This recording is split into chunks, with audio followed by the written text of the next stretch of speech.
The wagon lurched to a stop before the iron gate, and the woman inside had just enough strength to push open the door before her vision went black, and she crumbled onto the dusty earth like a dropped handkerchief.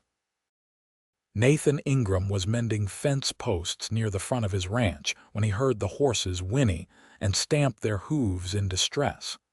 He dropped his hammer and ran toward the gate, his boots kicking up dust clouds in the harsh August sun of 1882.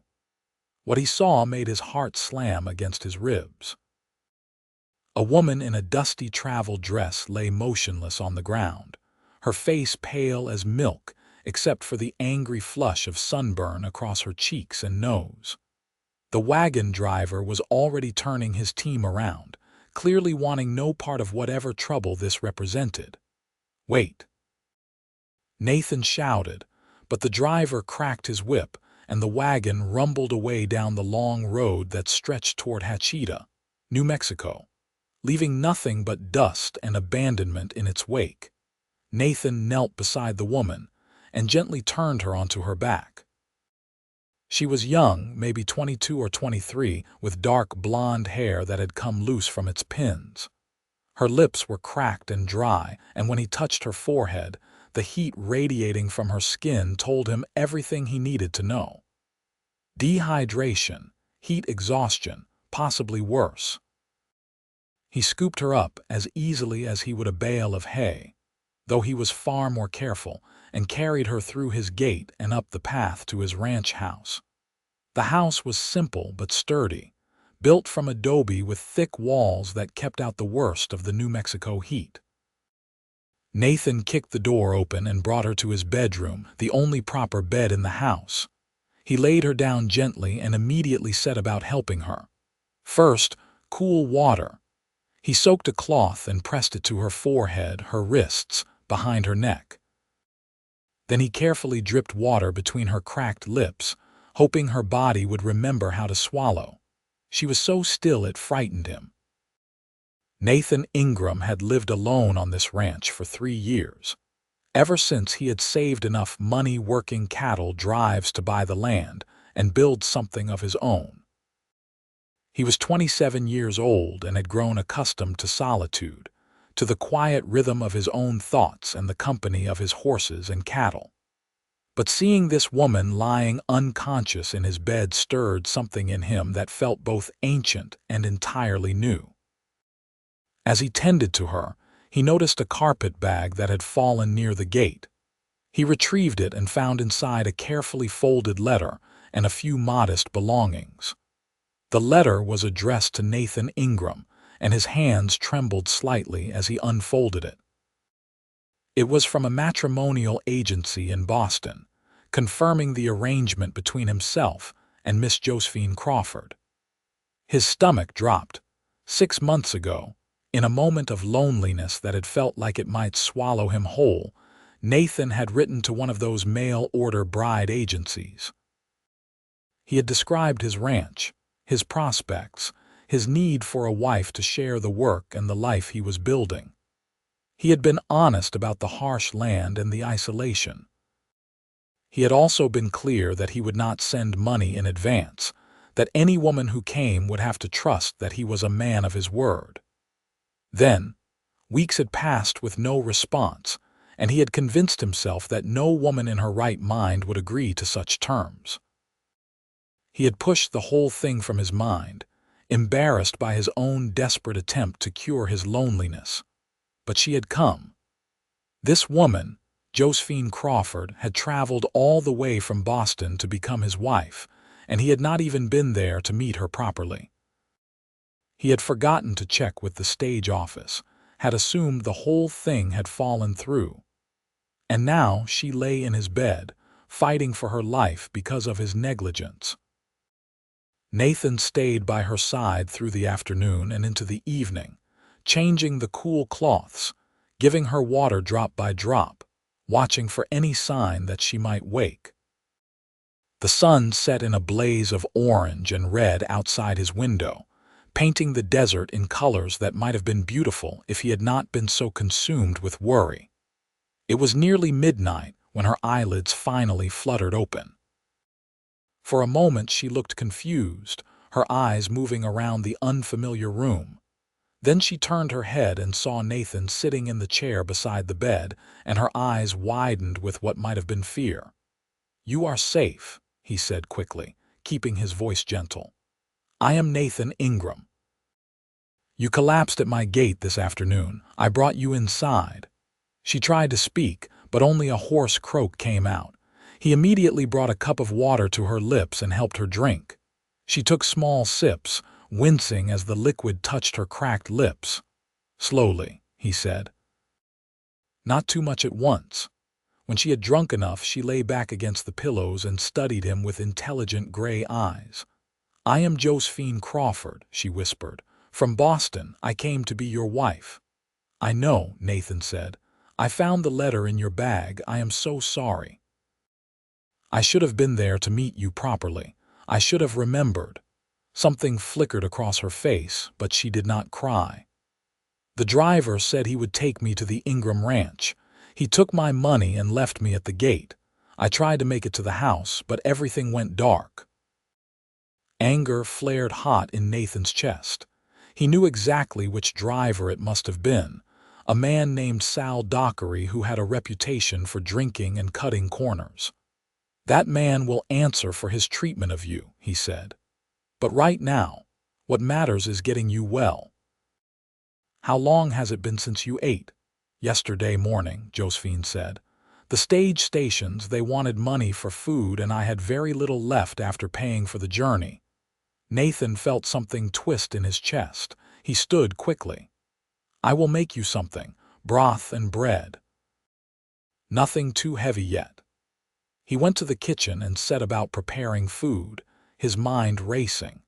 This woman had spent nearly all her money to come to him, had trusted a stranger's word enough to cross the entire country, and he had not even remembered she was coming.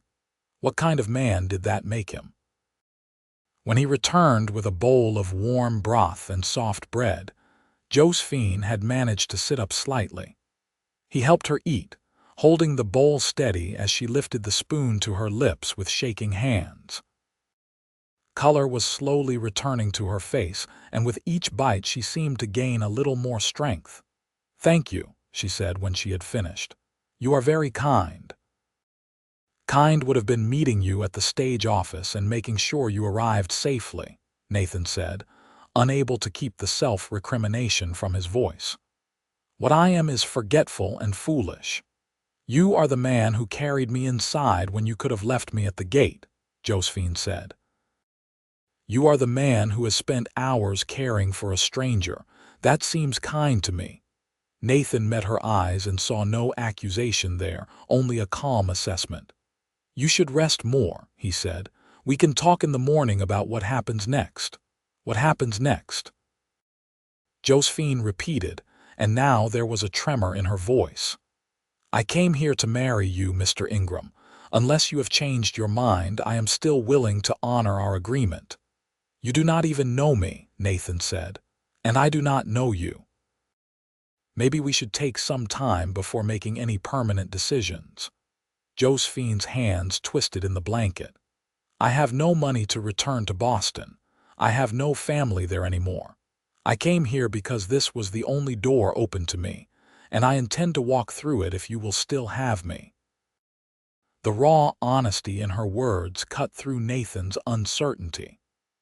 He recognized in her voice the same desperation that had driven him to write to that agency in the first place. The loneliness, the need for connection, the hope that somewhere in this vast country there might be someone who could understand. "Then we will take time to know each other," Nathan said. "You will stay here and recover your strength. We will talk and learn about one another. And when you are well and only when you are ready, we will decide together what comes next. Does that seem fair?" Josephine nodded, and for the first time since she had opened her eyes, she smiled. It was a small, tentative thing, but it transformed her face. "That seems very fair." Nathan left her to sleep and made himself a bedroll in the main room. He lay awake for a long time, listening to the sounds of another person breathing in his house, feeling the strangeness and the rightness of it all at once. The next morning, Josephine woke to the smell of coffee and bacon. She felt weak, but no longer feverish, and the terrible thirst that had plagued her yesterday had eased. She stood on shaky legs and found a wash basin had been left for her with clean water and a towel. After making herself as presentable as possible, she ventured out of the bedroom. The main room of the house was larger than she had expected, with a stone fireplace, a sturdy wooden table, and windows that let in the bright morning light. Nathan stood at the stove, cooking breakfast, and he turned when he heard her footsteps. "You should still be in bed," he said, but there was no sternness in it. "I have been lying down for nearly a day," Josephine said. "I would like to sit at a table like a civilized person, if that is acceptable." Nathan smiled and gestured to one of the chairs. "Very acceptable." As he served breakfast, Josephine took the opportunity to study him properly. He was tall and lean, with brown hair that fell across his forehead and brown eyes that seemed to notice everything. His hands were work-roughened, and there was a quiet strength in the way he moved. He was handsome in a weathered way, though she suspected he did not think much about his appearance. "Tell me about Boston," Nathan said as they ate. "What was your life like there?" Josephine hesitated, then decided that honesty was the only foundation on which anything lasting could be built. "My father was a shipping clerk. He died 4 years ago, and my mother followed him a year later. I had been working as a seamstress, living in a boarding house. It was a narrow life. The same streets, the same faces, the same small rooms. When I saw the advertisement for your agency, I thought perhaps there might be something more waiting somewhere else. And you were not frightened to travel so far to marry a stranger." "I was terrified," Josephine admitted, "but I was also suffocating." "Sometimes fear of staying where you are becomes greater than fear of leaving." Nathan nodded slowly. "I understand that. I grew up in Kansas, worked cattle drives from the time I was 15. Saved every dollar I could until I had enough to buy this land. I wanted to build something that was mine, something that could not be taken away, but I did not realize how quiet it would be, how empty." "So you wrote to the agency," Josephine said. "So I wrote to the agency," Nathan confirmed. "And then I convinced myself it was a foolish idea and tried to forget about it. Until you appeared at my gate." They talked through breakfast and into the late morning. Nathan told her about the ranch, about the cattle he was raising and the garden he had tried and failed to maintain. Josephine talked about Boston, about the books she had read, and the small dreams she had harbored. The conversation flowed more easily than either of them had expected, and by the time the sun was high in the sky, they were laughing together over a story Nathan told about a particularly stubborn bull. Over the next week, Josephine regained her strength. Nathan insisted she take things slowly, and she did not argue. She spent her mornings reading from Nathan's small collection of books and her afternoons learning about the ranch. Nathan showed her the barn where he kept his horses, introduced her to the chickens that provided eggs, and explained his plans for expanding the herd. "The land is harsh but honest," he said as they stood looking out over the scrubland that stretched toward distant mountains. "It gives back what you put into it, no more and no less." "I like that," Josephine said. "I like the idea of honest work producing honest results." She began helping with small tasks around the house. She mended Nathan's shirts, which were nearly falling apart from wear. She took over the cooking, which Nathan admitted he was terrible at. She organized the pantry and cleaned the windows and made the house feel more like a home than it had since Nathan had built it. At night, they sat together at the table and talked by lamplight. Nathan told her about his family in Kansas, his parents who had died of cholera when he was young, his older brother who had gone to California, and never written back. Josephine shared memories of her childhood, of her mother teaching her to sew, of her father reading to her from adventure novels. "I always wanted to be brave like the characters in those books," Josephine said one evening. "I wanted to have adventures and see new places. But then life became about survival, and those dreams seemed childish." "You crossed the entire country alone to start a new life," Nathan pointed out. "That sounds pretty brave to me." Josephine felt warmth spread through her chest at his words. "I suppose I never thought of it that way." 2 weeks after her arrival, Nathan suggested they ride into Hachita for supplies. Josephine had never been much of a rider, but Nathan patiently taught her the basics, and soon she was comfortable enough on the gentle mare he had chosen for her. The ride to Hachita took about an hour. The town was small, just a collection of buildings clustered around the railroad tracks. There was a general store, a saloon, a small church, and a handful of houses. As they rode down the main street, Josephine noticed people staring. Nathan tied the horses outside the general store and offered Josephine his arm. "People here are curious about strangers," he said quietly. "They mean no harm, mostly." Inside the store, a thin man with spectacles looked up from behind the counter. "Nathan Ingram, as I live and breathe. And who is this?" "This is Josephine Crawford," Nathan said, "my intended wife." The word wife sent a small thrill through Josephine, even though no formal engagement had yet occurred. The storekeeper, whose name was Mr. Hendricks, pumped her hand enthusiastically and called his wife from the back room, Mrs. Hendricks was a round, cheerful woman who immediately began peppering Josephine with questions about Boston and her journey. As Nathan gathered supplies, the two women talked, and Josephine found herself genuinely enjoying the conversation. Mrs. Hendricks knew everyone in town and delighted in sharing news and gossip. "You will want to meet Reverend Walsh," Mrs. Hendricks said. "He performs all the weddings in town, very reasonable rates, and he gives a lovely sermon." "We have not set a date yet," Josephine said, feeling her cheeks warm. "Well, when you do, you come talk to me," Mrs. Hendricks said. "I will help you plan everything." As they loaded their supplies onto the horses, Nathan said, "I hope she did not overwhelm you. Mrs. Hendricks means well, but she can be a bit much." "I liked her," Josephine said. "It is nice to talk to other people. I had worried that living out here would mean complete isolation." "Hachita is small, but the people are good for the most part," Nathan said. "And we are not so far that we cannot visit when you need company." On the ride back to the ranch, Josephine felt something settle inside her. This place, this life, it could work. She could see herself here, making a home with Nathan, building something together. The question was whether he felt the same way. That evening, as they prepared dinner together, Josephine found the courage to ask, "Nathan, when I am fully recovered, when we have spent enough time getting to know each other, do you think you will want to marry me?" Nathan stopped cutting vegetables and turned to face her. "I have been thinking about that," he said carefully.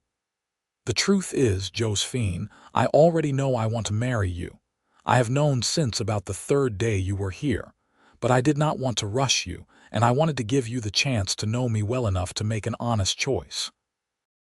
Josephine's heart was beating very fast. "And what if I told you I have already made my choice?" Nathan took a step closer. "Then I would ask you what that choice was." "I choose this," Josephine said. "I choose you and this ranch and this life. I choose it freely and gladly." Nathan reached out and took her hand. His palm was warm and calloused against hers. "Then I am the most fortunate man in New Mexico." They were married the following Saturday in the small church in Hachita. Reverend Walsh performed the ceremony, and Mrs. Hendricks had gathered what seemed like half the town to attend. Josephine wore the best dress from her carpet bag, and Nathan had bought a new shirt for the occasion. When the Reverend pronounced them husband and wife, Nathan kissed her gently, and the small church erupted in applause. The celebration afterward was held in the Hendricks yard, with tables of food and music from a fiddle player. Josephine met so many people her head spun with names and faces. There was Doc Saunders, who had a practice in town. Sheriff Coleman, a gruff but kind man who promised to have words with Sal Dockery about abandoning Josephine. The Yates family, who ran the saloon. The Morneau family, who owned a ranch even larger than Nathan's. As the sun set and lanterns were lit, Nathan and Josephine slipped away from the party and rode back to the ranch under a sky filled with stars. The desert was cool and quiet, and Josephine felt a peace she had never known in Boston. Back at the house, Nathan carried her over the threshold, which made her laugh. "I have already been living here for 3 weeks," she pointed out. "Tradition is tradition," Nathan said, setting her down gently. That night, in the bedroom they now shared as husband and wife, they came together with a tenderness that surprised them both. Nathan was gentle and patient, and Josephine found that the nervousness she had expected was overshadowed by the trust she felt. Afterward, they lay tangled together, and Nathan stroked her hair and told her that he was glad she had collapsed at his gate that August day. "I am glad too," Josephine whispered, "though I could have done without the heat exhaustion." Nathan laughed, the sound rumbling in his chest beneath her ear. Fair enough. The weeks that followed were some of the happiest either of them had known. They fell into a rhythm of work and companionship that felt as natural as breathing. Josephine took over the household entirely, and she proved to have a gift for organization that transformed the ranch. She started a proper garden, planting vegetables that could survive the harsh climate. She learned to preserve food for the winter months. She even helped Nathan with the cattle when extra hands were needed. Nathan, for his part, seemed to come alive with Josephine in his life. He smiled more, talked more, and the shadows that had sometimes darkened his eyes faded away. He was attentive to her needs, always making sure she was happy and comfortable. He brought her small gifts from town, books and ribbons, and once a beautiful shawl that had cost more than he could really afford. By October, Josephine knew she was pregnant. She had suspected for a couple of weeks but wanted to be certain before telling Nathan. When she finally shared the news over breakfast one morning, his face went through a series of expressions so rapidly she almost laughed. Shock, then joy, then worry, then back to joy. "Are you happy?" she asked, suddenly uncertain. Nathan came around the table and pulled her into his arms. "Happy does not begin to cover it," he said into her hair. "Josephine, you have given me everything I never knew I needed. A home, a partner, and now a child. I am more than happy. I am grateful beyond words." The pregnancy was not easy. Josephine suffered from terrible morning sickness that lasted well into the afternoons. Nathan hovered anxiously, trying to help but mostly just being in the way. Dr. Saunders made the trip out to the ranch twice to check on her, and both times he assured Nathan that everything was proceeding normally. As Josephine's belly grew, Nathan became even more protective. He would not let her lift anything heavy or work too hard. He took over more of the household chores, though his cooking remained terrible, which meant they ate a lot of simple meals. Winter in New Mexico was cold but not unbearable. They spent long evenings by the fire, with Josephine knitting baby clothes and Nathan carving a cradle from wood he had ordered specially from town. They talked about names and what kind of life they wanted to give their child. "I want him to know he is loved," Josephine said one night. "I want him to feel safe and valued." "Him," Nathan teased. "You think it is a boy." "I have a feeling," Josephine said, resting her hand on her swollen belly, "though I will be just as happy with a daughter." "As will I," Nathan said. "As long as you are both healthy, I do not care either way." In late April, as spring was beginning to warm the desert, Josephine went into labor. Nathan rode at breakneck speed to fetch Dr. Saunders, and Mrs. Hendricks came along as well to help. The labor was long and difficult, lasting through the night and into the next day. Nathan paced outside the bedroom, feeling more helpless than he ever had in his life. When he finally heard the cry of a baby, he nearly collapsed with relief.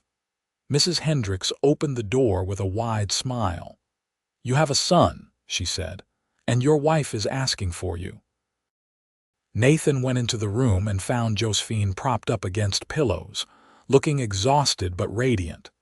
In her arms was a tiny bundle, and when Nathan approached, she pulled back the blanket to reveal a red-faced, squalling infant.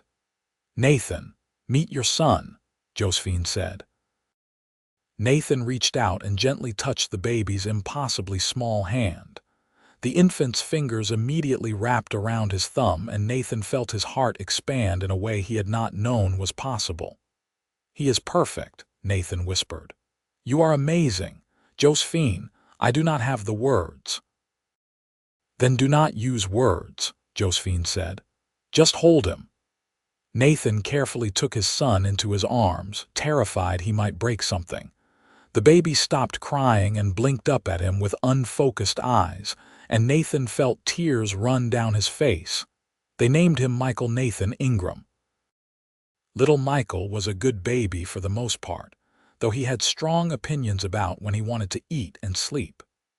Nathan proved to be a devoted father, walking the floor with Michael at all hours, changing diapers without complaint, and generally being besotted with his son. Josephine recovered slowly from the birth, and Nathan insisted she rest as much as possible. He hired a young woman from town, Maria Morno, to help around the house for a few weeks.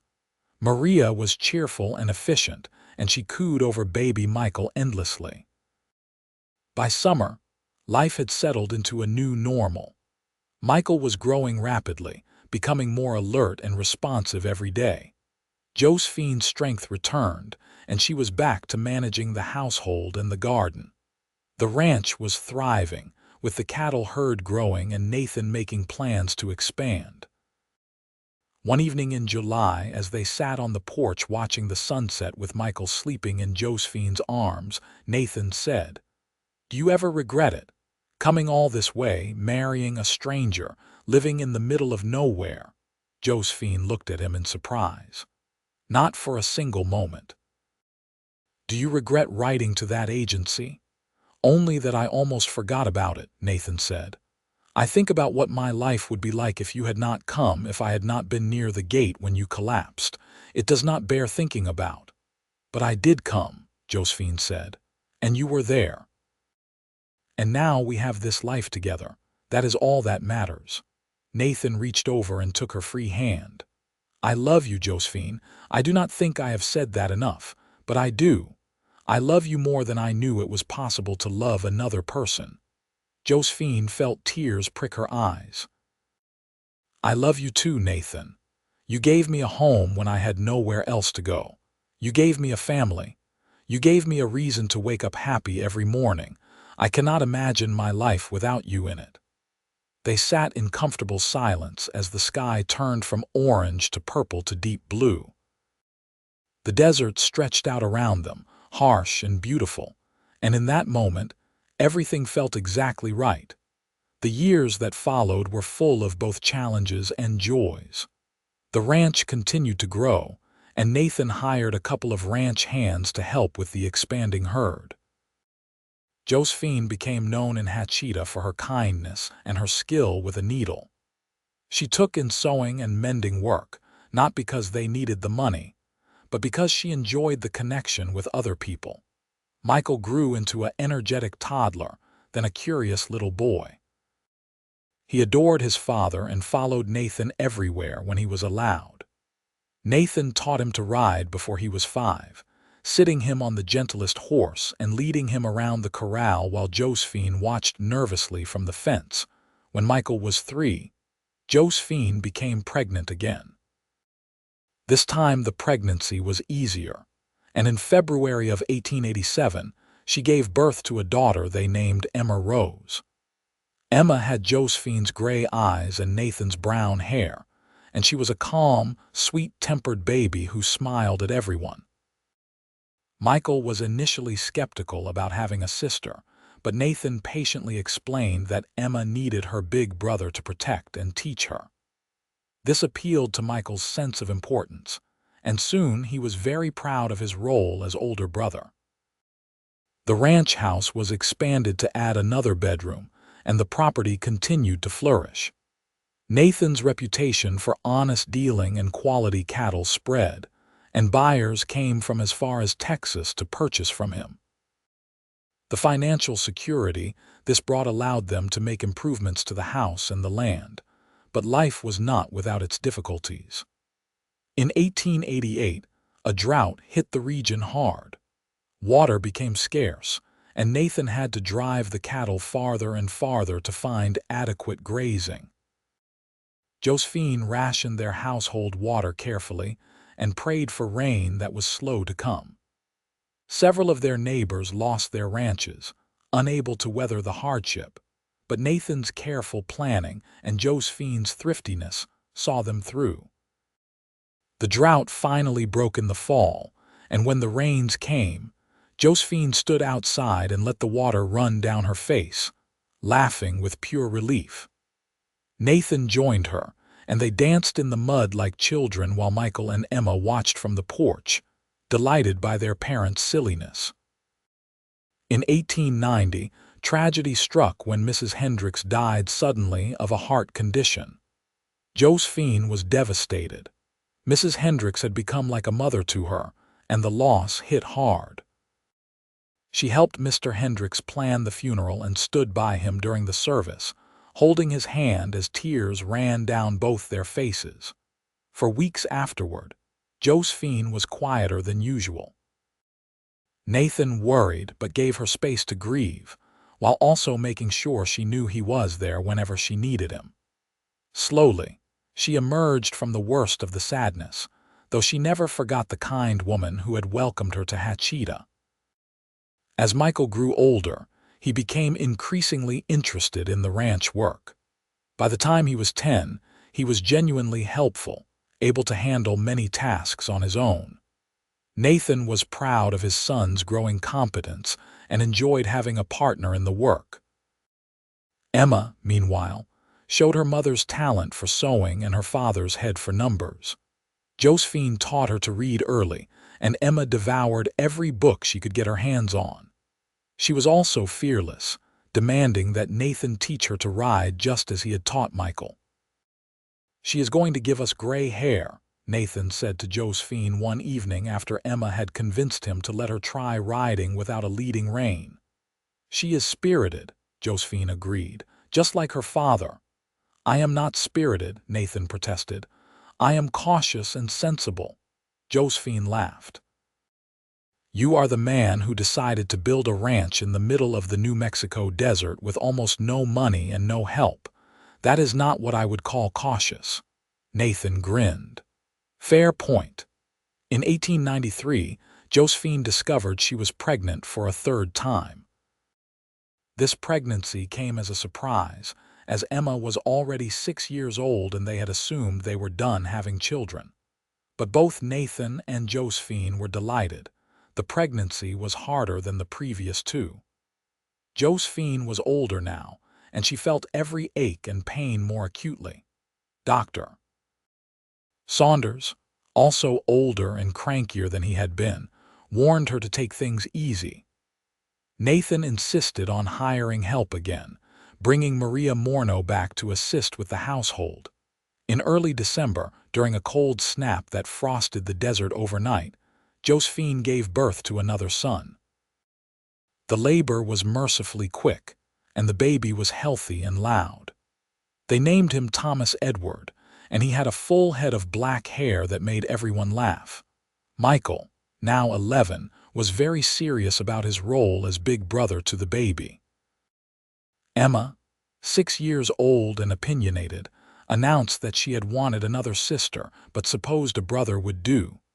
The house was full and chaotic in a way it had never been before.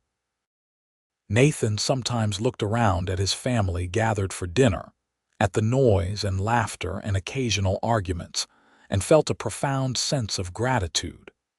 This was everything he had dreamed of during those lonely years before Josephine came into his life. As the children grew, the ranch continued to prosper.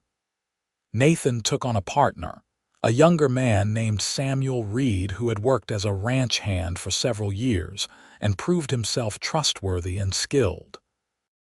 This allowed Nathan to spend more time with his family while still ensuring the ranch ran smoothly. Josephine became involved in starting a small school in Hatchita. The town had grown enough that there were a dozen children of school age, and Josephine worked with Reverend Walsh and several other families to hire a teacher and convert an old storage building into a schoolhouse. Michael and Emma attended, and Emma in particular excelled in her studies. In 1898, when war broke out with Spain, there was talk in Hatchita of young men volunteering. Michael, now 16, mentioned it at dinner one night, and Nathan's face went very still. "You will do no such thing," Nathan said firmly. "You are needed here." "But father, it is a matter of honor," Michael protested. "Honor is taking care of your responsibilities and your family," Nathan said. "Honor is not running off to fight in a war that has nothing to do with us." The argument continued over several days, with Michael pushing back against what he saw as his father's overprotectiveness. Josephine stayed out of it at first, but finally she sat down with Michael alone. "Your father is not trying to control you," she said gently. "He is trying to keep you alive. He has already lost everyone else he loved before he had me and you children. The thought of losing you to a war terrifies him beyond reason." Michael was quiet for a long moment. "I did not think about it that way," he admitted. "Your father would never forbid you from doing what you truly believe is right," Josephine said. "But this war will be over quickly, and then you will have the rest of your life to find ways to be honorable. Perhaps waiting a bit longer is not such a terrible thing." Michael ultimately decided not to volunteer, and the tension in the house eased. Nathan never mentioned it again, but Josephine noticed how he looked at Michael sometimes, with a mixture of pride and relief. Emma, meanwhile, was growing into a formidable young woman. At 14, she announced her intention to become a teacher. Josephine was supportive, though Nathan worried about his daughter's future in a profession that was often underpaid and undervalued. "I want to make a difference," Emma said stubbornly. "I want to help people learn, the way my teachers helped me." "Then you will be a wonderful teacher," Nathan said, giving in as he almost always did with his daughter. "But you must promise me you will not let anyone convince you that you are worth less than you are." Thomas, the baby of the family, was turning into a quiet, thoughtful boy. He loved animals and spent hours in the barn with the horses. He had a gentle way with even the most skittish creatures, and Nathan began to think he might become a veterinarian someday. As the new century approached, Hatchita was changing. The railroad brought more people and more commerce. New buildings went up, and there was even talk of getting telephone lines. Nathan and Josephine watched these changes with mixed feelings. They were glad for the prosperity and the opportunities it brought, but they also mourned the passing of the simpler, quieter world they had known. On December 31, 1899, the whole town gathered for a celebration to welcome the 20th century. Nathan and Josephine attended with all three children. At midnight, as fireworks lit up the desert sky and everyone cheered, Nathan pulled Josephine close and kissed her. "Here is to the next century," he said. "May it be as kind to us as the last one was." "I will drink to that," Josephine said, raising her glass of punch. though I do not know how it could possibly be better. The first years of the new century brought continued change. Michael, now a young man of 19, began courting a girl named Sarah Thompson, whose family had recently moved to the area. Sarah was sweet and sensible, and Josephine liked her immediately. Nathan grumbled about losing his son to marriage but was secretly pleased that Michael had chosen well. Emma finished her schooling and began working as an assistant teacher in Hachita. She was passionate about education and spent her evenings planning lessons and thinking of ways to reach students who struggled. She had several young men interested in courting her, but she turned them all down, saying she was too busy with her work. Thomas, at 8 years old, was still very much a child, but his connection with animals continued to deepen. He brought home injured creatures regularly, nursing them back to health with single-minded determination. Nathan built him a small shelter where he could keep his patients separate from the other ranch animals. In the spring of 1902, Michael and Sarah were married in the church in Hachita. It was a bigger affair than Nathan and Josephine's wedding had been, with the church packed full and a proper reception afterward. Josephine cried through the entire ceremony, overcome with emotion at seeing her firstborn start his own family. Michael and Sarah built a house on the edge of the ranch property, and Michael became a full partner in the ranch operation. Nathan was getting older and was grateful to have his son taking on more responsibility. Samuel Reed had married and moved to his own property, though he still helped out during busy seasons.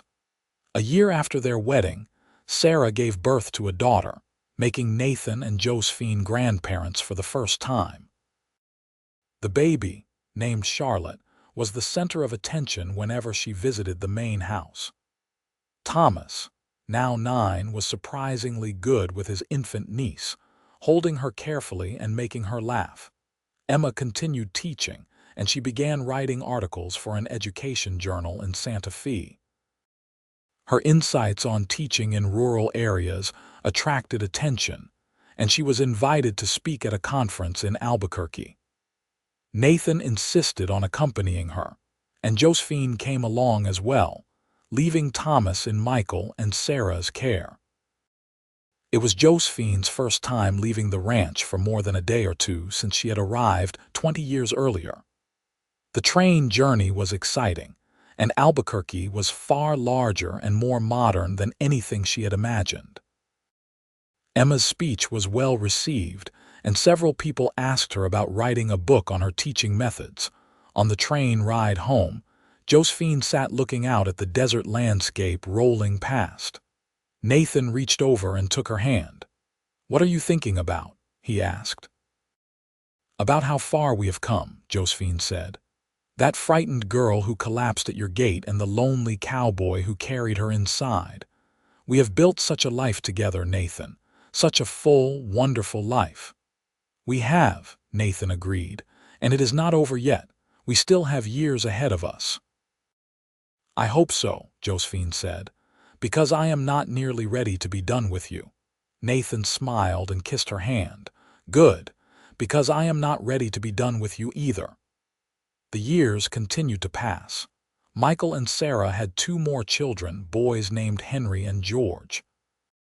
The ranch house was always full of grandchildren now, and Nathan loved every chaotic moment. He was a doting grandfather, slipping the children treats and telling them stories about the old days. Emma eventually did write a book, and though it was not a bestseller, it was used in teacher training programs across the Southwest. She received letters from teachers who had found her methods helpful, and she corresponded with them regularly, building a network of educators. Thomas, as he grew older, confirmed everyone's expectations by deciding to study veterinary medicine. When he was 18, he left for school in Colorado, and Josephine cried for days at his departure. But he wrote faithfully every week, and he came home during breaks full of stories about his studies. In 1910, Nathan and Josephine celebrated their 28th wedding anniversary. The whole family gathered at the ranch for a big party. There were now 5 grandchildren, with another on the way, and the house rang with laughter and noise. As the party wound down and the grandchildren were put to bed in various rooms throughout the house, Nathan and Josephine slipped away to the porch where they had spent so many evenings over the years. "You remember our wedding day?" Nathan asked. "Of course," Josephine said. "Mrs. Hendricks fussing over everything and you looking so nervous I thought you might faint." "I was not nervous," Nathan protested. "I was excited." "You were nervous," Josephine insisted, laughing. "You could barely get through your vows without stumbling." "Well, I was marrying the most beautiful woman in New Mexico," Nathan said. "A man is allowed to be a bit nervous about that." Josephine leaned her head on his shoulder. "I was nervous too. I had no idea what kind of life we would have together. I hoped it would be good, but I never imagined it could be this good." "Neither did I," Nathan admitted. "When I wrote to that agency, I was just hoping for someone to talk to at the end of the day. I never dreamed I would find a true partner, a love that would sustain me through everything life threw at us." They sat in comfortable silence, watching the stars come out over the desert. After all these years, the silence between them was never awkward. It was the silence of 2 people who knew each other completely and needed no words to communicate. The next decade brought both joy and sorrow. In 1912, Reverend Walsh died peacefully in his sleep. He was replaced by a younger minister, but the whole town mourned the loss of the man who had married so many of them and baptized their children. Emma surprised everyone by getting married at the age of 32 to a professor from Santa Fe who had read her book and sought her out. His name was David Martin, and he was kind and intelligent and clearly adored Emma. They married in a quiet ceremony and settled in Santa Fe, though Emma came home to visit regularly. Thomas graduated from veterinary school and returned to Hatchita to set up a practice. There was enough demand in the area for a good veterinarian, and Thomas quickly became indispensable to the ranchers and farmers in the region. He met a young woman named Catherine Price at church, and they were married within a year. By 1915, Nathan and Josephine had 10 grandchildren, with more surely to come. Nathan was 60 years old now, and though he was still strong, he had slowed down. He left most of the ranch work to Michael and the hired hands, spending his time instead on the administrative side of things. Josephine was 55, and her hair had gone mostly gray. She wore reading glasses now for her sewing, and she tired more easily than she once had. But she was still the heart of the family, the one everyone came to with their problems and their joys. In the spring of that year, Josephine developed a bad cough that would not go away. Dr. Saunders had retired, and the new doctor, a young woman named Dr. Patricia Sullivan, examined Josephine carefully. "It is pneumonia," Dr. Sullivan said. "You need complete bed rest and careful nursing." Nathan was terrified. He had seen pneumonia kill people, and the thought of losing Josephine was unbearable. He moved his belongings into the main room so she could rest undisturbed, and he personally oversaw every aspect of her care. For 2 weeks, Josephine battled the infection. There were moments when Nathan thought he would lose her, when her breathing became so labored and her fever so high that he sat by her bed and prayed to a God he was not sure he believed in. But Josephine was strong, and she fought her way back to health. By late May, she was well enough to sit up in bed and eat solid food. By June, she was back on her feet, though Dr. Sullivan warned her to take things slowly. "You gave me quite a scare," Nathan said one evening as they sat on the porch again, a shawl wrapped around Josephine's shoulders against the cool evening air. "I gave myself quite a scare," Josephine admitted. "There were moments when I was so tired I thought about just letting go. But then I would think about you and our children and our grandchildren, and I would think, no, not yet. I am not ready to leave this life yet." Nathan pulled her close, feeling the solid warmth of her against him. "I am not ready for you to leave either. I need you, Josephine. I have always needed you." "And I have always needed you," Josephine said. "We have been good for each other, have we not?" "The best," Nathan agreed. Josephine recovered fully, though she was never quite as strong as she had been before. She had to be more careful about not overdoing things, and she let others take on more of the heavy work. But her spirit was undimmed, and she continued to be the center around which the family orbited. The Great War in Europe cast a shadow over even Hachita, though it seemed very far away. When America entered the war in 1917, there was anxiety that Michael's oldest son, now 17, might be drafted. But the war ended before Charlotte's younger brothers were old enough to serve, and the family breathed a collective sigh of relief. The years after the war brought new challenges and changes. The ranch had to adapt to changing markets and new technologies. Michael installed a telephone line and later bought a truck, which Nathan viewed with deep suspicion. Josephine, meanwhile, embraced the convenience of the telephone and loved being able to talk to Emma in Santa Fe whenever she wanted. In 1920, women got the right to vote, and Josephine cast her ballot with tears in her eyes. "I never thought I would see this day," she told Nathan. "When I was a girl in Boston, the idea of women voting seemed like an impossible dream." "You have lived through remarkable times," Nathan said, "and you have done remarkable things yourself." As the 1920s progressed, Nathan and Josephine settled into a comfortable routine. They were both in their 60s now, officially old, though neither felt particularly ancient. They had their health, mostly. They had their family around them. They had the ranch that they had built together. They spent their days doing the things they enjoyed. Nathan still helped with the ranch when he was needed, but mostly he left it to Michael and the younger generation. Josephine sewed and read and spent time with her ever-growing number of grandchildren and great-grandchildren. On warm evenings, they sat on the porch and watched the sun set over the desert, just as they had done for nearly 40 years. Sometimes they talked, and sometimes they just sat in silence, hands linked, content in each other's presence. In 1925, they celebrated their 43rd wedding anniversary. The family threw a huge party, with people coming from all over to join in the celebration.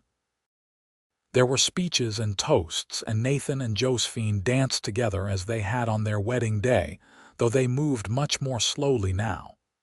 43 years, Josephine marveled as they swayed together. "Can you believe it?" "No," Nathan said honestly. "It feels like just yesterday that I carried you into this house and called it home." "You did call it home, did you not?" Josephine said. "I remember you telling me later that when you laid me in your bed, you had looked at me and thought, she is home now. Did I tell you that?" Nathan asked. "I do not remember. You were half asleep at the time," Josephine said. "It was a few weeks after we were married, but I never forgot it. The idea that you saw me as home, not just as a wife or a companion, but as home itself, that meant everything to me."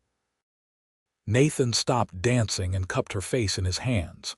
"You are my home, Josephine. You always have been. This house, this ranch, none of it means anything without you in it." Josephine kissed him, not caring that they had an audience of children and grandchildren and friends.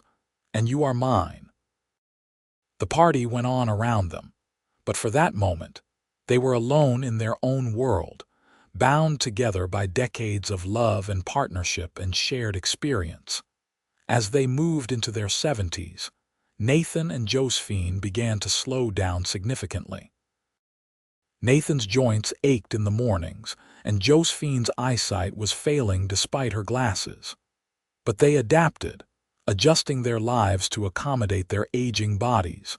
They talked often about the past, sharing memories and marveling at how much the world had changed. Hachita had grown from a tiny railroad town to a proper community. The ranch had expanded far beyond what Nathan had originally imagined.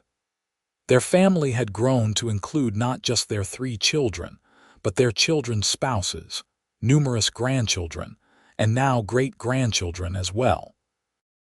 "We have been blessed," Josephine said one evening as they sat on the porch watching young Charlotte, Michael's daughter, play with her own children in the yard.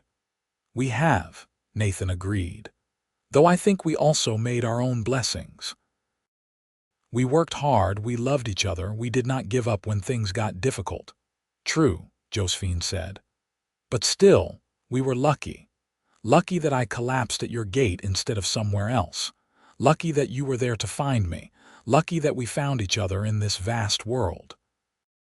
Nathan thought about this. Maybe it was not luck, maybe it was meant to be. "Do you really believe that?" Josephine asked. "I do not know," Nathan admitted, "but I like to think that somehow we were always supposed to find each other. That all the things that happened in our lives before we met were leading us to that moment when you fell at my gate and I carried you inside." Josephine smiled. "I like that idea too." In 1930, they celebrated their 48th wedding anniversary quietly, just the 2 of them and their children. Nathan was 75 now, and Josephine was 70. They were both acutely aware that they had fewer years ahead than behind, and they treasured each day they had together. That fall, Nathan had a stroke. It was mild, but it left him weakened on his left side. Josephine nursed him through his recovery with the same devotion he had shown her when she had pneumonia all those years ago. Slowly, painfully, Nathan regained most of his strength, though he walked with a cane now and tired easily. "I am falling apart," he grumbled one day as Josephine helped him from the bed to his chair. "We both are," Josephine said practically. "That is what happens when you get old, but we are still here and we are still together. That is what matters." Nathan reached for her hand and held it tight. "You are right. As long as I have you, I can bear anything else." The next few years were gentle ones.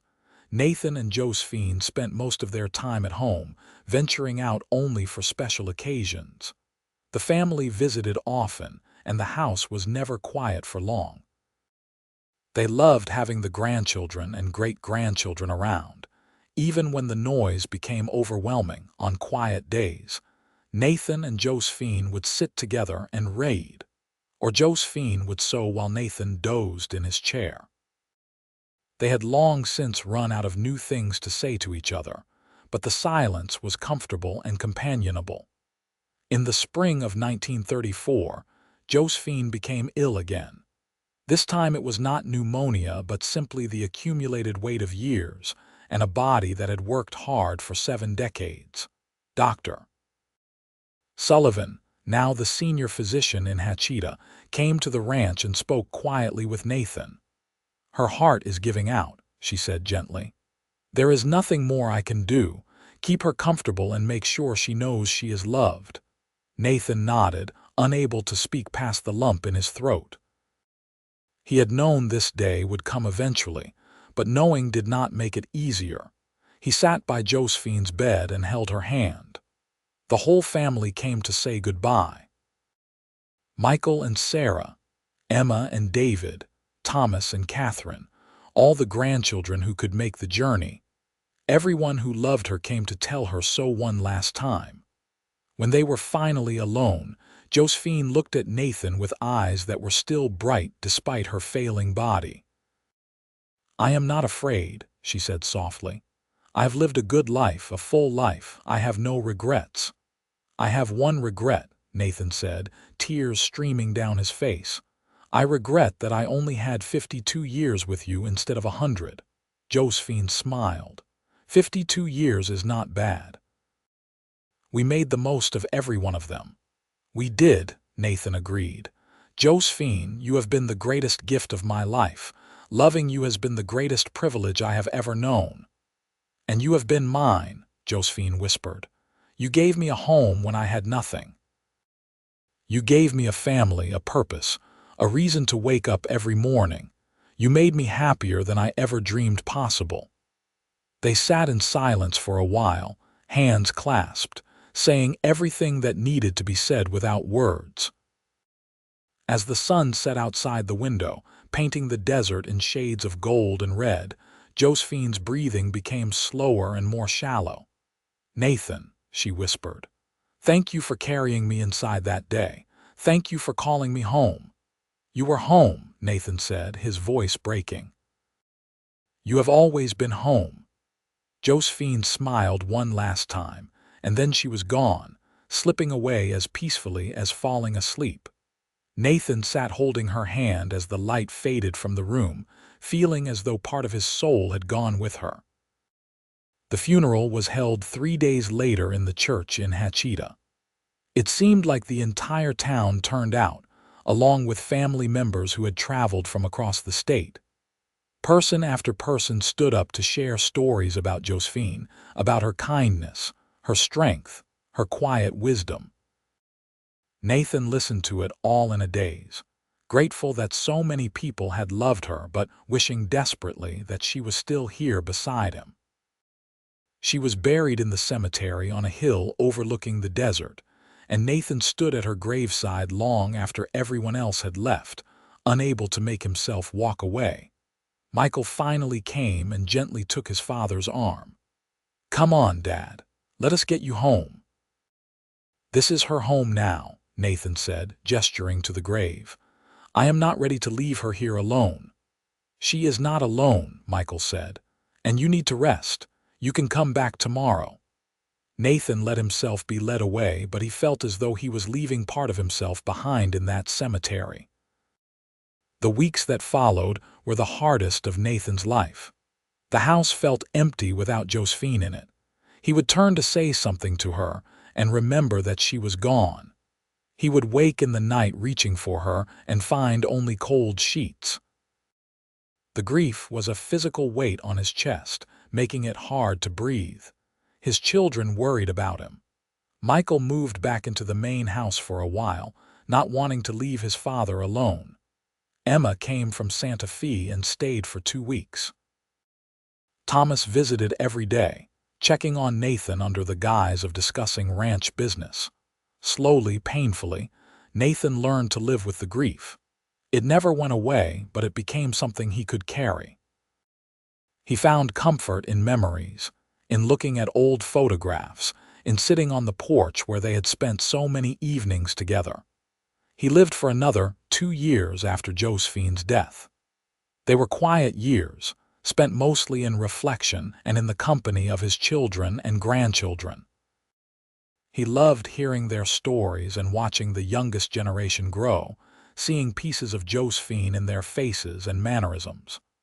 On a warm spring evening in 1936, Nathan sat on the porch watching the sunset. He was 81 years old, and he was tired in a way that sleep could not fix. He thought about Josephine, about that day 54 years ago when she had collapsed at his gate. He thought about carrying her inside, about looking at her unconscious face and feeling something shift in his heart. She had been home from that first moment. Not the house, but Josephine herself. She had been the home he had been searching for all his life without knowing it. As the sun dipped below the horizon, Nathan closed his eyes and felt a profound sense of peace. He was ready now, ready to go home. Michael found him the next morning, still sitting in his chair on the porch, a slight smile on his face. Nathan had died peacefully in his sleep, and Michael liked to think that he had finally been reunited with the woman he had loved for more than half a century. Nathan was buried next to Josephine on the hill overlooking the desert. At the funeral, Michael spoke about his parents' love story, about the mail-order bride who had collapsed at the gate and the cowboy who had carried her inside and called her home. He spoke about the life they had built together, the family they had raised, the legacy they had left behind. "They taught us what love looks like," Michael said, his voice thick with emotion. "Not the easy, romantic kind, but the real kind, the kind that shows up every day and does the work.